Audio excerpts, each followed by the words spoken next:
One dust-choked dawn in the parched valley of Dry Hollow, a battle-worn veteran named Jacob Ford thought his purpose had dried up with the land.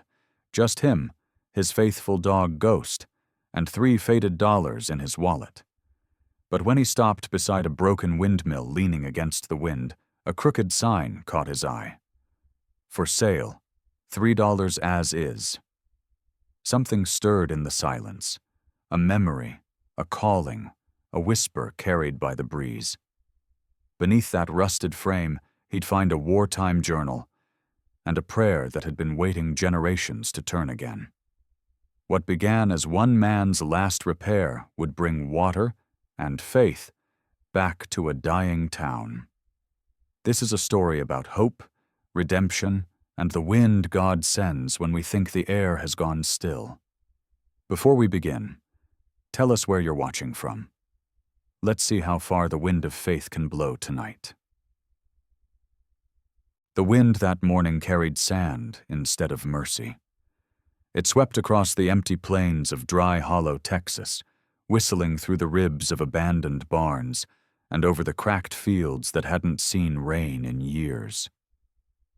The sun hadn't yet risen high, but its heat was already crawling across the ground, promising another day of dry throats and broken engines. Tumbleweeds rolled like ghosts past a faded sign that read, "Welcome to Dry Hollow, population 612, though even that number felt like a lie. Jacob Ford leaned forward in the driver's seat of his rusted Ford pickup, squinting through the dusty windshield as the road stretched endlessly ahead. At 48, Jacob looked like a man carved from the same stubborn earth he drove through, square-jawed, unshaven, with lines around his eyes deep enough to hold small shadows. His short-cropped hair was the color of ash, and a faint scar ran from the corner of his right eyebrow to his temple, a remnant of a desert he'd never quite left behind.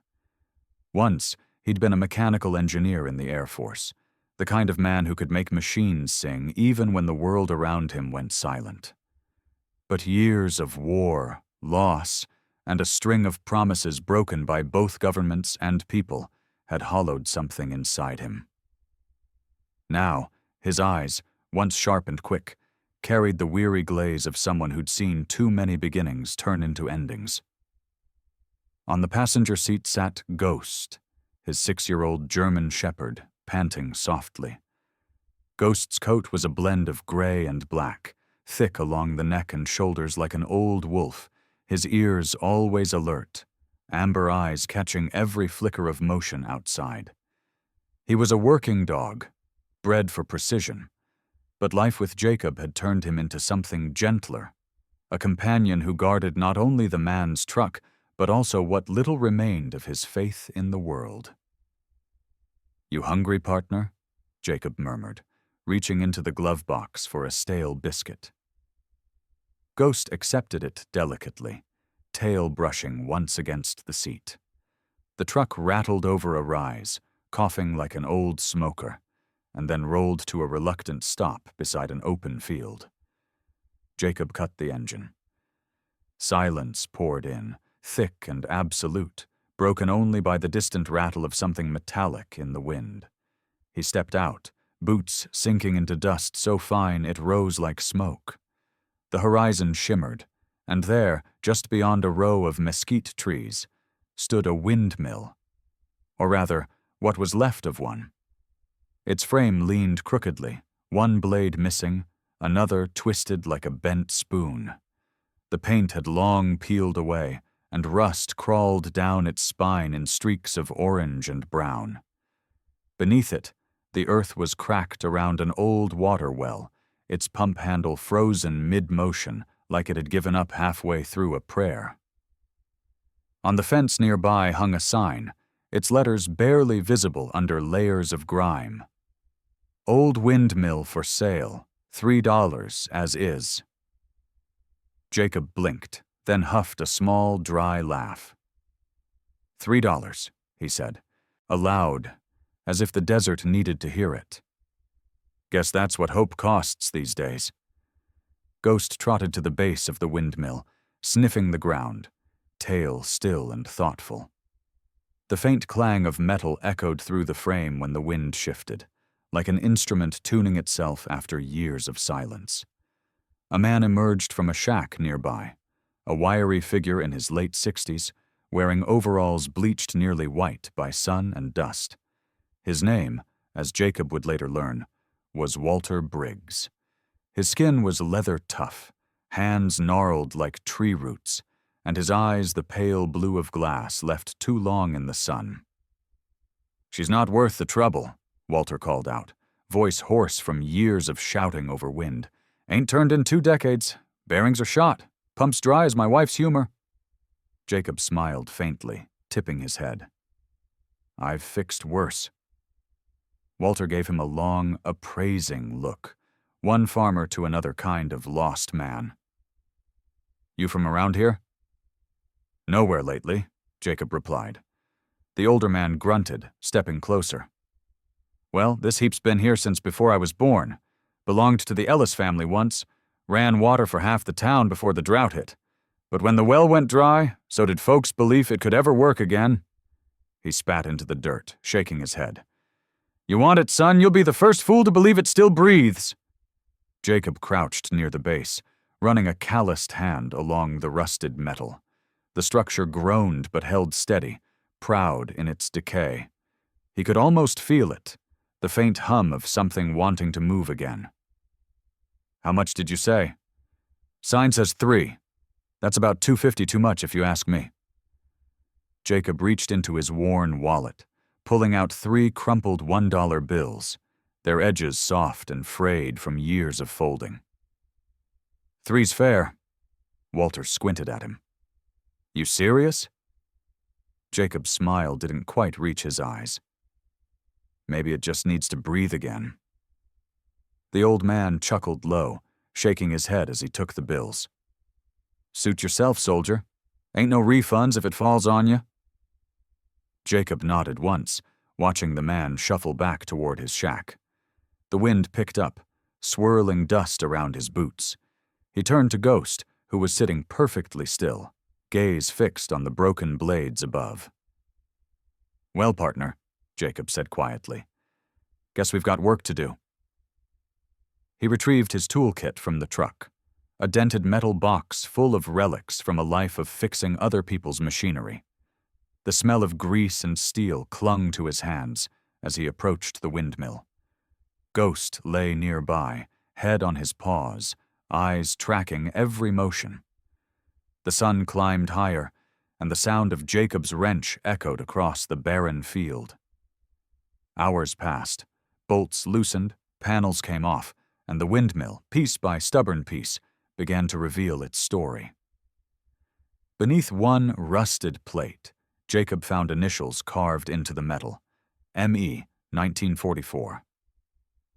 Chu Hein traced them with his thumb, brow furrowing.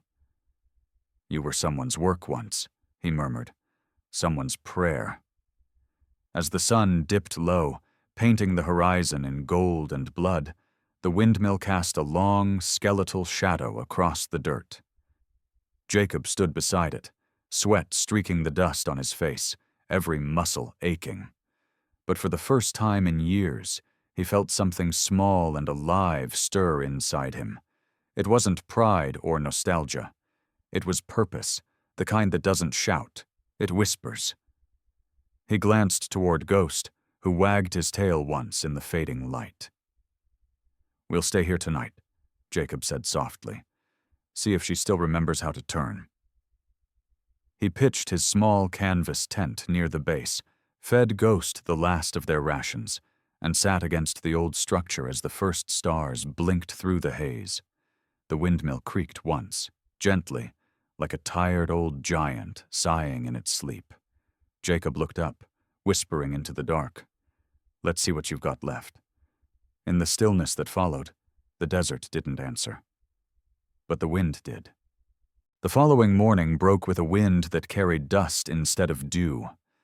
The horizon burned faintly pink where the sun tried to rise through a haze of grit. Jacob Ford rubbed the sleep from his eyes, and stepped out of the small canvas tent he had pitched beside the windmill. His breath came out white in the chill air, though the promise of heat already pressed in the distance. The windmill stood silent, its bent blades dark against the brightening sky, like the bones of some long-dead creature reaching upward for another chance at motion. Ghost stretched beside the tent, shaking off sand from his coat. The German shepherd's fur shimmered gray in the early light, his amber eyes scanning the horizon with calm vigilance. He was lean but muscular, the shape of endurance itself, and when Jacob tossed him the last scrap of jerky from their ration bag, Ghost caught it mid-air and crunched softly, tail sweeping in steady rhythm. "That's breakfast," Jacob muttered. "We'll earn lunch." He walked toward the base of the windmill, toolbox in hand, boots crunching over cracked dirt. The air smelled faintly of rust and sagebrush. Every few seconds, the wind sighed through the frame, producing a hollow moan that rose and faded like a breath caught between sleep and waking. Jacob placed his palm on the main support beam. It vibrated slightly. "Still got something left in you," he murmured, as if speaking to a wounded soldier. He began by unbolting the lower panel, each twist of the wrench releasing the groan of metal protesting years of neglect. The screws were fused with rust, and more than once he had to hammer them free with the heel of his hand until his knuckles bled. Ghost lay nearby, chin on paws, watching in silence but occasionally letting out a low, concerned whine when Jacob cursed under his breath. Hours passed in this quiet rhythm, the scrape of tools, the whisper of wind, the steady breathing of a man and his dog in the middle of nowhere. When the final panel came loose, Jacob crouched to inspect the interior. What he expected was more ruin, a tangle of dust and broken gears. But something else caught the light. Behind a nest of cobwebs, a small wooden compartment was built into the frame, hidden, deliberate. He pried it open carefully with the tip of his screwdriver. Inside, wrapped in oil-stained cloth, was a small leather notebook. Its cover was cracked and fragile, the corners singed as if it had once survived a fire. Across the front, faded but legible, was a name pressed in neat cursive. Mary Ellis, 1944. Jacob turned it over in his hands. He could feel through the brittle paper the pulse of another time. Sitting on the ground, he opened it slowly, afraid the pages might crumble. The first line was written in firm, looping handwriting. "Every turn of the blade is a prayer for those still out there." Jacob read it twice, then whispered the words aloud, his voice rough in the quiet.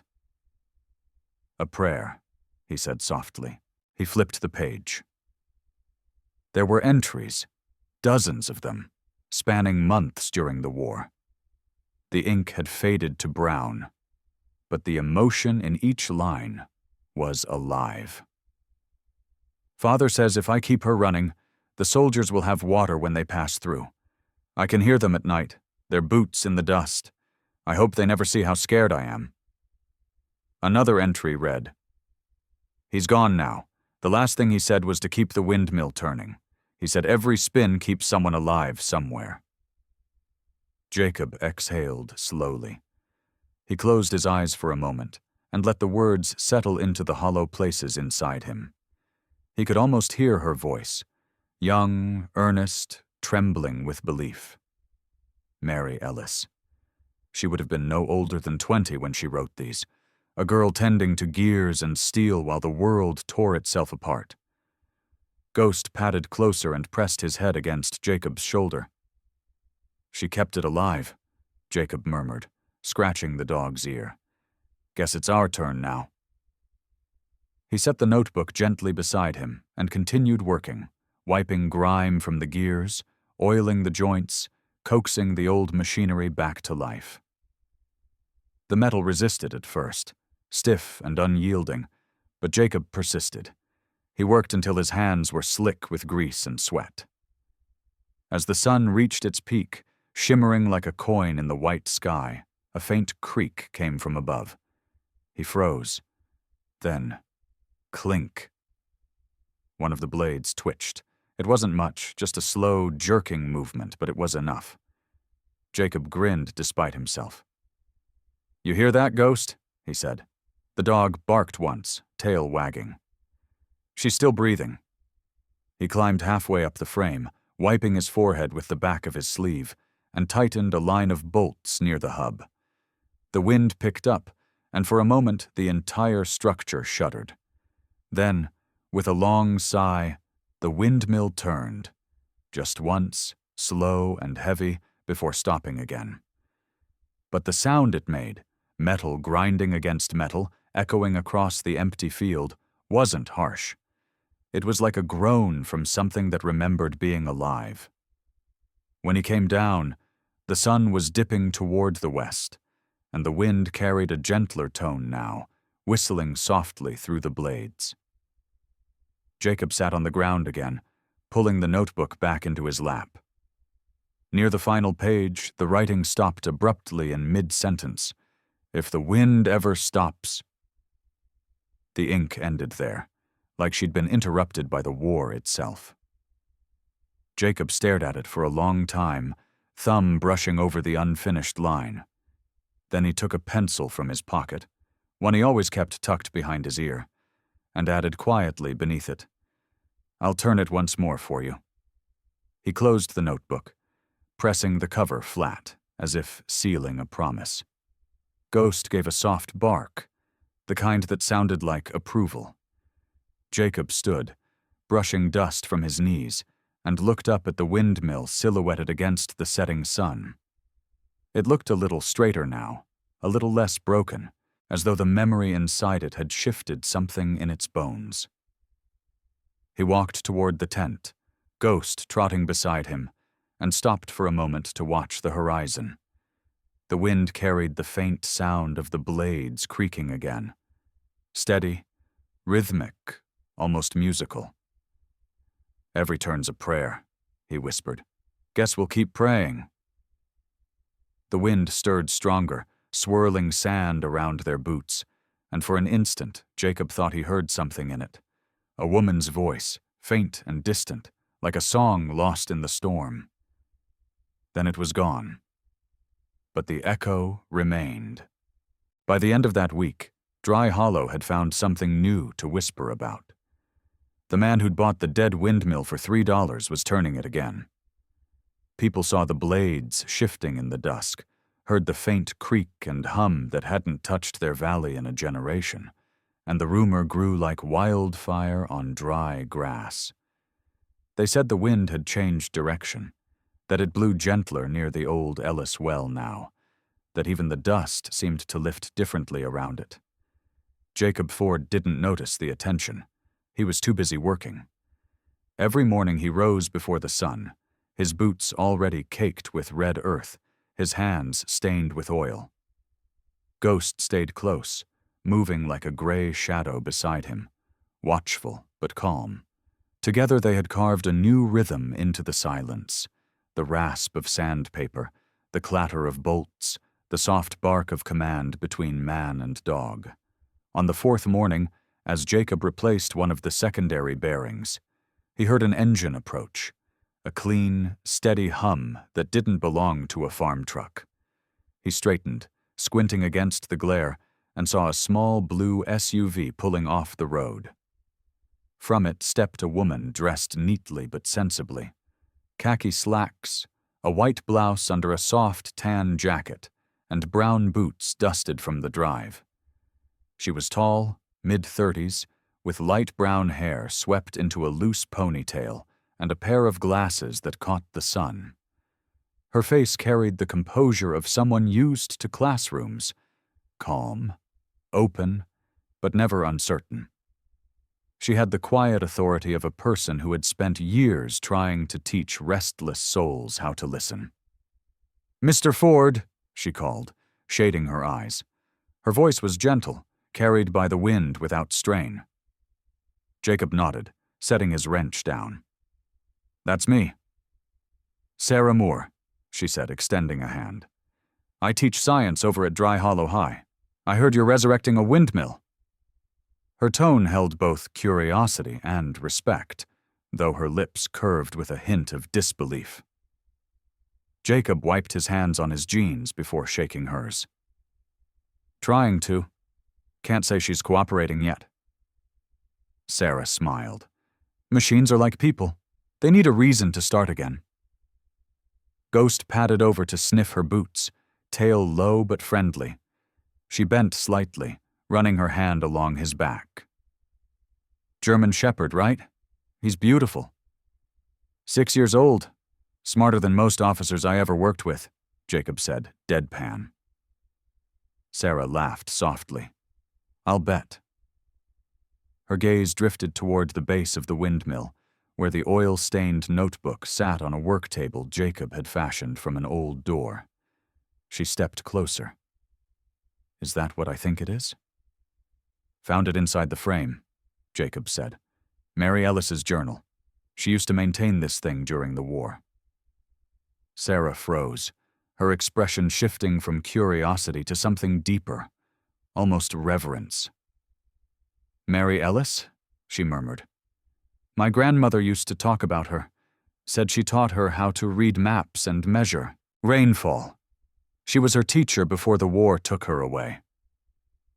She picked up the notebook carefully, like it might crumble at her touch. She used to call her Miss Ellis. Jacob watched her trace the cover with her fingertips. You knew her family? A little, Sarah said, flipping gently through the pages. My grandmother kept a picture of her, smiling beside this windmill. She said Mary was the kind of woman who believed machines had souls. She looked up, her eyes bright. You're doing her work again. Jacob shrugged, uncomfortable under the weight of sentiment. I'm just fixing what someone forgot. Maybe, Sarah said softly. Or maybe you're answering a prayer. For a while they stood in silence, the wind carrying the sound of creaking metal overhead. Then Sarah said, If you'll let me, I'd like to help. My students could use a project that isn't about test scores. We could bring tools, paint, maybe give the blades a fresh coat. Jacob raised an eyebrow. You're serious? Dead serious. You keep it turning. We'll keep it shining. She smiled, and it was the kind of smile that lifted the air around her. Jacob hesitated, then nodded once. All right, teacher, just don't expect extra credit. The next morning, she returned with 3 students, 2 boys and a girl, all teenagers with more energy than sense. They came with a pickup loaded with paint cans, wrenches, and enough enthusiasm to wake the dead. The eldest boy, a lanky kid named Owen with sunburned cheeks, asked if he could climb the ladder. Not yet, Jacob warned. One wrong step and this thing'll bite back. Sarah watched her students like a hawk, but with warmth behind her eyes. Listen to him, she said. He's the only one here with experience keeping this thing alive. They spent the day sanding the metal frame, scraping off the last of the rust. Ghost patrolled the perimeter, lying under the shade of a wheelbarrow when the sun got too hot. Sarah worked beside Jacob, her sleeves rolled to her elbows, hands streaked with gray paint and oil. Despite the sweat and grit, she carried herself with quiet grace. Every so often she would hum under her breath, snatches of some hymn too old to remember the words to. During a break, she sat beside him on a pile of boards, sipping from a canteen. You used to be military, right? She asked. Jacob nodded. Air Force, Engineering Corps. That explains it, she said with a small smile. You work like someone who still believes everything can be rebuilt. He glanced at her, half smiling. That a compliment or a warning? Both. She looked toward the horizon, where the desert shimmered like a mirage. My grandmother used to say fixing things is how we talk to God without words. Your grandmother was smart, Jacob said. She learned from the best, Sarah replied, nodding toward the windmill. By late afternoon, the frame gleamed with fresh paint, a soft gray blue that caught the sunlight. The students left, laughing and exhausted, promising to come back the next weekend. As their truck disappeared down the dirt road, the valley grew quiet again. The windmill loomed against the sky, taller now, cleaner, its new color glowing faintly like redemption. Jacob tightened the last bolt on the blade assembly, while Sarah steadied the ladder below. "All right," he said, breathless. "Moment of truth." He gave the main gear a firm push. For a second, nothing happened. Then, slowly, the blades began to turn, creaking, hesitant but undeniably alive. The sound deepened as the wind caught properly, and soon the whole structure groaned with purpose. Water gurgled from the old pipe, coughing dust before releasing a thin, clear stream into the basin below. Sarah gasped, clapping her hands together. "It's working," Jacob grinned despite himself. "Guess she just needed a teacher." Sarah laughed, brushing hair from her face. "And a mechanic who doesn't know when to quit." Ghost barked sharply, running circles near the stream. Jacob crouched to let him drink. The dog's reflection rippled in the shallow water, the first clean water Dry Hollow had seen in months. When Jacob looked up, Sarah was staring at the blades, her eyes soft with awe. "Mary Ellis used to write that every turn of the wind was a prayer," she said. "Maybe we just said one loud enough for heaven to hear." The sun dipped low, spilling orange light across the desert. Jacob stood beside her, the two of them silent as the wind carried the rhythmic creak of the blades, an echo of something ancient and sacred. Above them, the windmill turned on, slow and sure, whispering not just through metal, but through memory. The sky over Dry Hollow that night looked like bruised copper. The air hung thick and uneasy, humming with the kind of silence that comes before a storm. Jacob Ford stood at the doorway of his tent, looking up at the windmill. Its gray-blue blades gleamed faintly in the last light, turning lazily in the evening wind. Ghost sat beside him, ears twitching, tail sweeping dust in slow arcs. The dog's posture was stiff, alert, the way animals sense danger before people do. In the distance, thunder rolled across the horizon like the growl of something ancient. The radio inside the tent crackled with static. "Severe dust storm warning. All residents advised to remain indoors. Power failures expected." Then it went dead. The lights across the valley flickered once, then vanished, plunging Dry Hollow into blackness.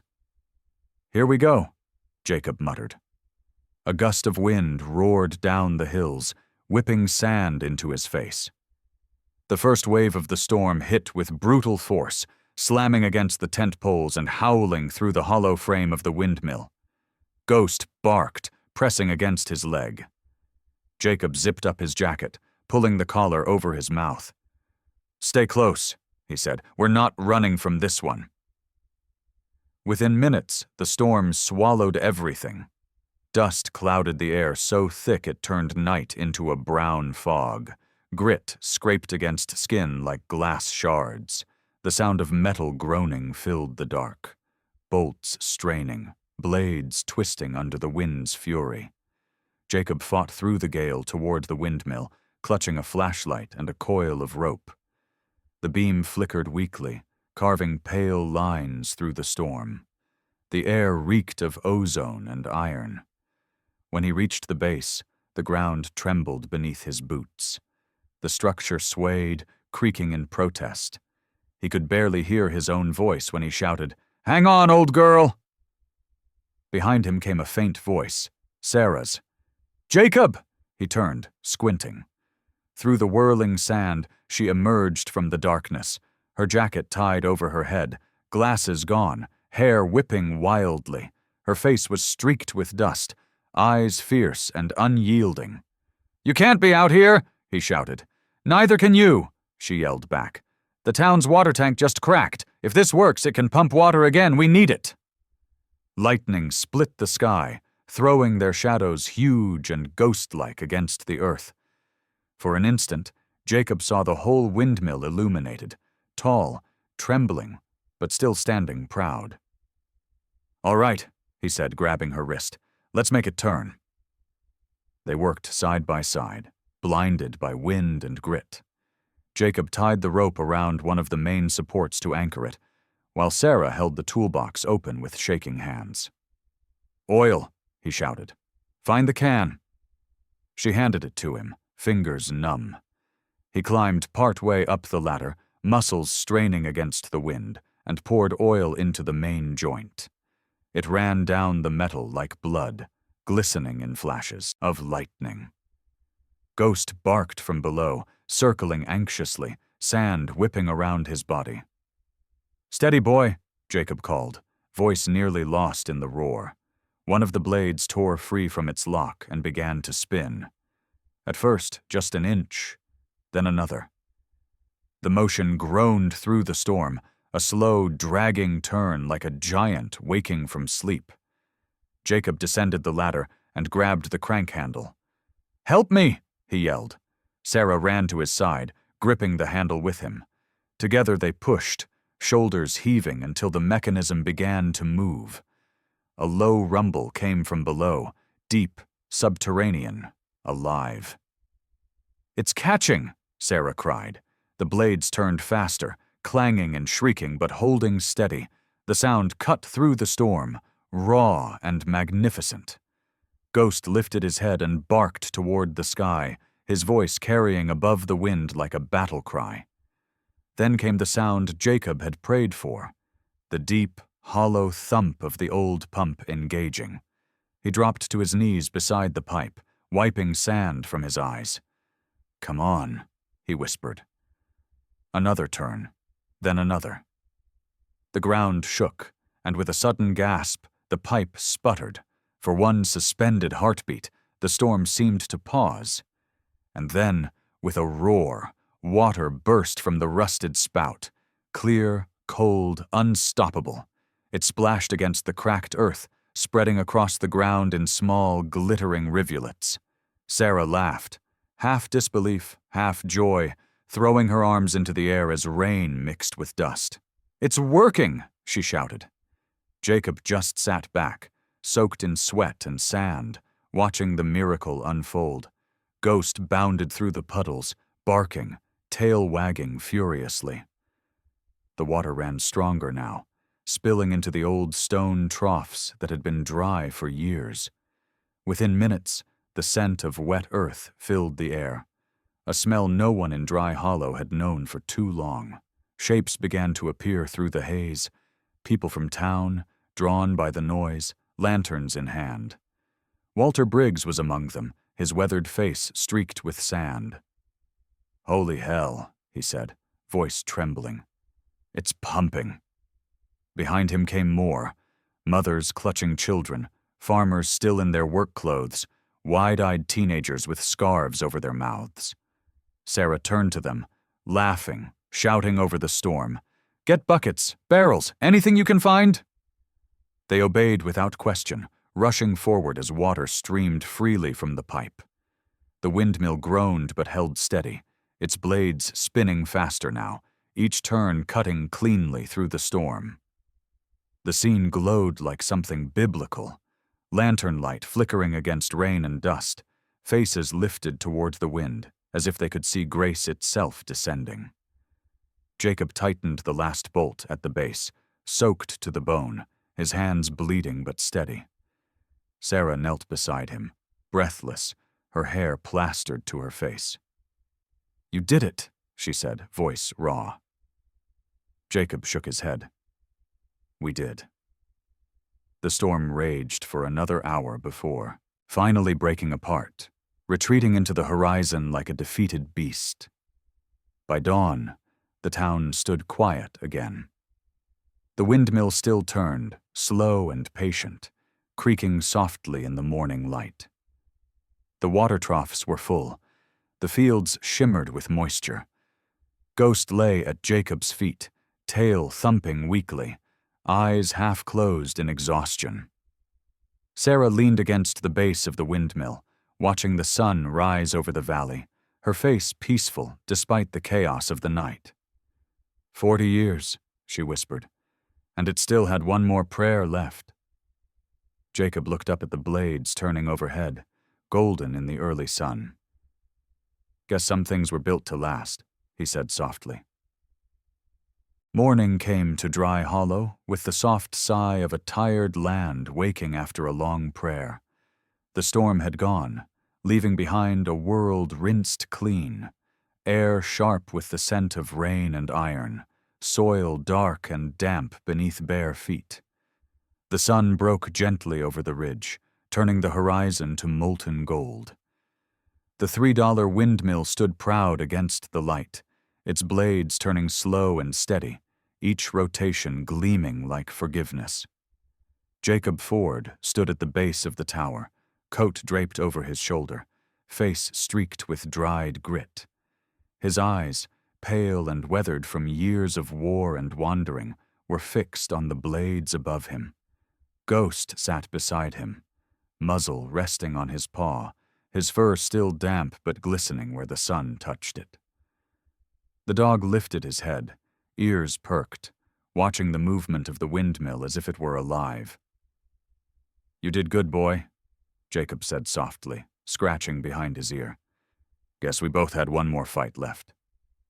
The sound of footsteps approached from behind.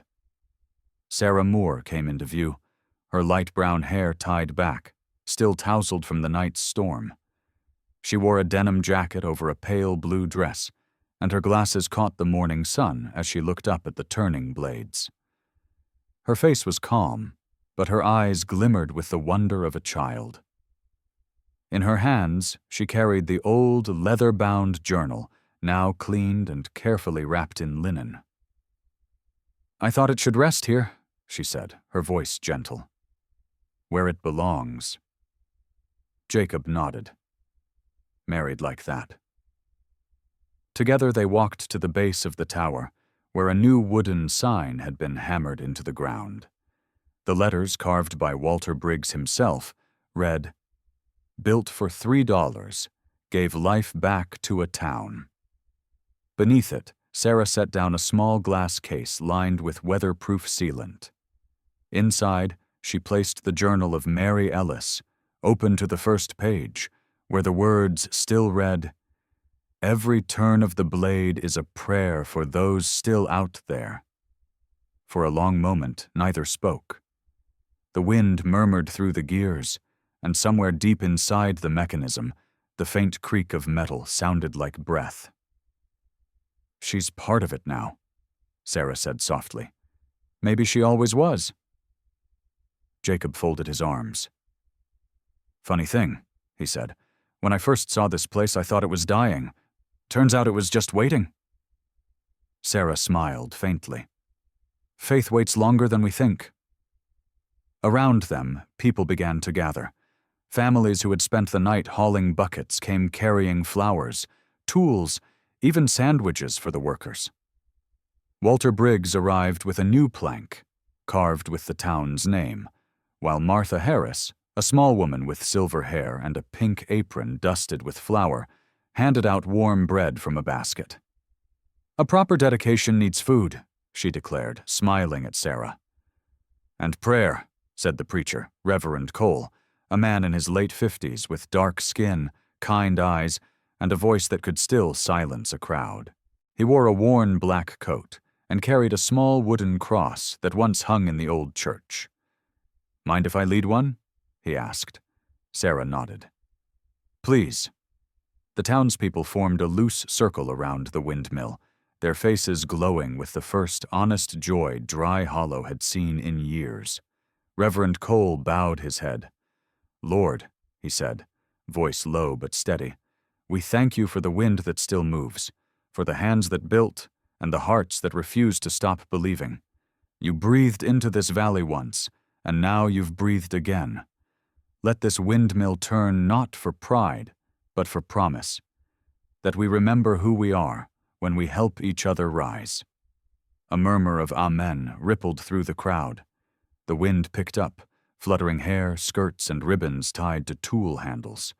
Ghost barked once, sharp and clear, as if to add his own agreement. Jacob's eyes lingered on the spinning blades.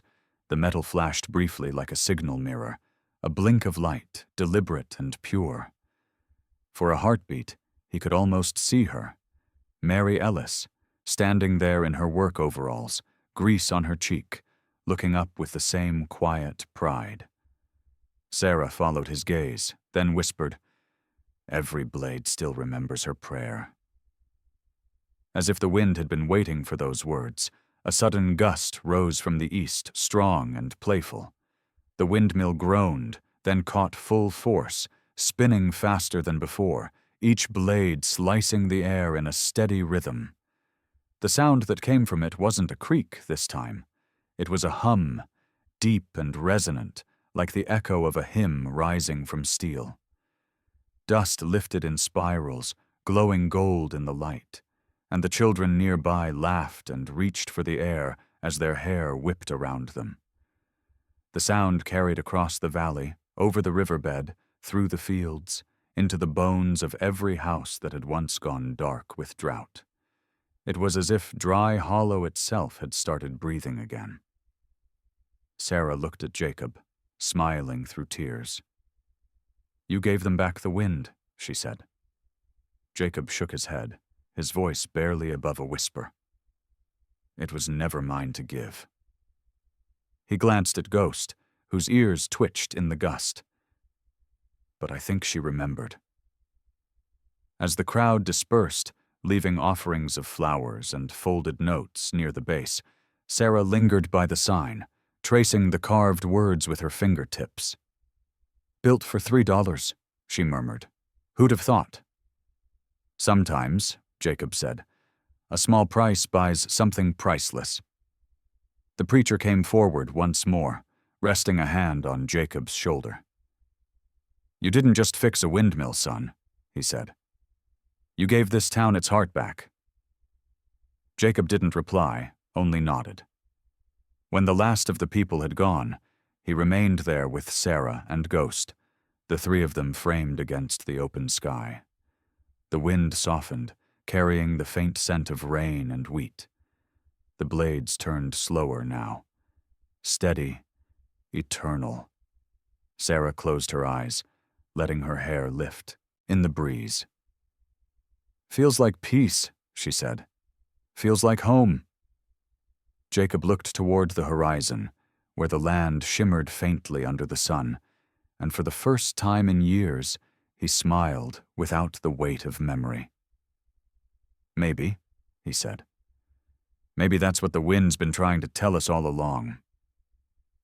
As the day brightened, the windmill kept turning, its shadow sweeping slowly across the field, like the hand of time itself, marking not the end of something, but the continuation of a promise. Sometimes God doesn't send miracles through thunder or lightning. Sometimes he sends them quietly, through hands covered in dust, through hearts that still choose to rebuild, through a single breath of wind that reminds us we are not forgotten. The $3 windmill of Dry Hollow wasn't just a machine. It was a reminder that faith doesn't always roar, but it always turns. Maybe the blades that spin above that little town are still carrying prayers for all of us. Prayers for courage, for kindness, and for the strength to start again when everything feels broken. So tonight, if you're watching this from a place that's lost its wind, remember, God still moves, even in the stillness. His grace is in every breath that fills your lungs, in every small act of goodness you choose to give. If this story touched your heart, please share it with someone who might need a little hope today. Leave a comment with where you're watching from, and may the Lord bless every home, every hand that builds, and every heart that still believes. Don't forget to subscribe. not just to follow our stories, but to keep the light of faith turning, just like that windmill that remembered the prayers of a town.